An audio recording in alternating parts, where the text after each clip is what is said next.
Rachel, do you think this government has abandoned the cause of women with these cuts? Well, I can tell you I'm a woman and I'm doing okay. I'd really like to know what these status of women offices have done when you take away all the fluff and rhetoric and symbolism.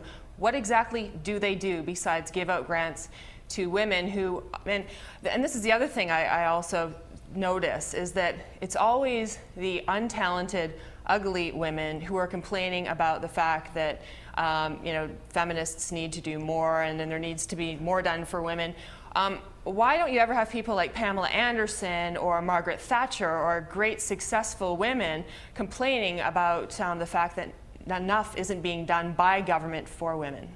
Well, I have to say I don't consider myself in either one of those categories, and I'm very proud to be advocating on behalf of the need to keep programs in place for women, because the bottom line is in this country we still have a big problem with the inequity of women, and whether you want to kind of reduce it to an individual problem, the reality is women still make only 71 cents on every dollar that men make. Women still are far overrepresented in the ranks of the poor in our country, and in fact studies still continue to come out that indicate that women's health is not getting the same kind of resources as men's health. And those are just some of the smaller issues that if you might want to call them smaller issues, but I certainly consider them to be very important issues. And I think without a national strategy to deal with these inequities, women not only are going to be not able to maintain or get to an equality with the other major gender. Where are the occupations that women don't have access? I see that there's mainly women who are elementary and preschool teachers. If you look even in politics, the occupation that I'm in,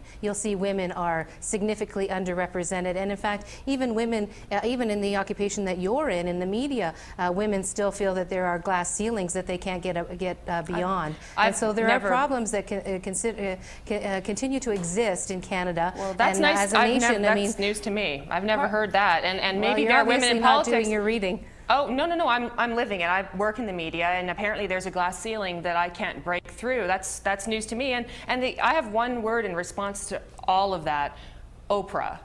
Oprah Winfrey is the richest, most successful media figure in the USA. A black woman from a poor background. Apparently she didn't know about the glass ceiling either. So Rachel, I'm not sure. I think at one point feminism in that particular form decades ago served a purpose. Now it's just I don't know if there are enough oppressors that aren't around anymore or what, but it seems as though it's become a parody of itself. You only need to read your newswire every day to notice that women are being killed in this country at the hands of their abusive partners. I mean, that's one of the big issues that hasn't even been able to be touched at all in terms of being able to get rid of that bane in society, which is women abuse and violence against women.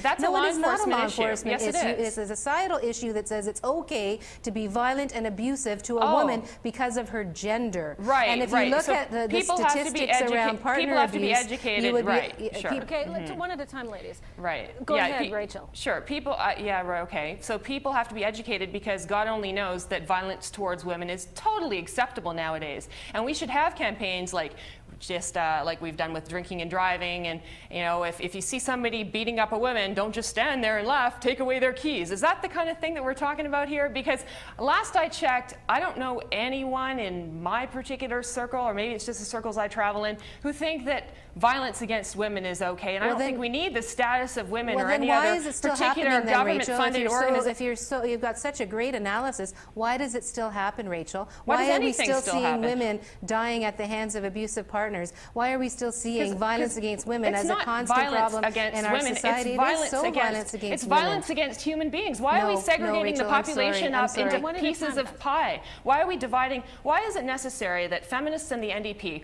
are so keen on dividing society up into little tiny pieces of pie and squaring them off against one another? Why is it so fearful for people like you to acknowledge? People like me being women or conservatives? What am I now? I have no idea what your political stripe is. One at a time. I have no idea what your political stripe is. So I didn't ask, and I have no idea. So people like me you, because you're bringing that forward. You're a person, and you're saying that these things are irrelevant, that they've got nothing to do with any systemic kind of problems or issues, and then further to that, then the status of women has no role in in our country. they and I don't. disagree They with you don't. on every single They one don't. of those, It's a parody of itself. issues, because I think that if we continue to just ignore that these problems exist, we don't put resources towards eradicating them, then forever we're going to have these problems. And you know what? Okay. 1 in 4 That means- women that- experience Rachel, sexual assault. Time's up. That's Last word. unacceptable.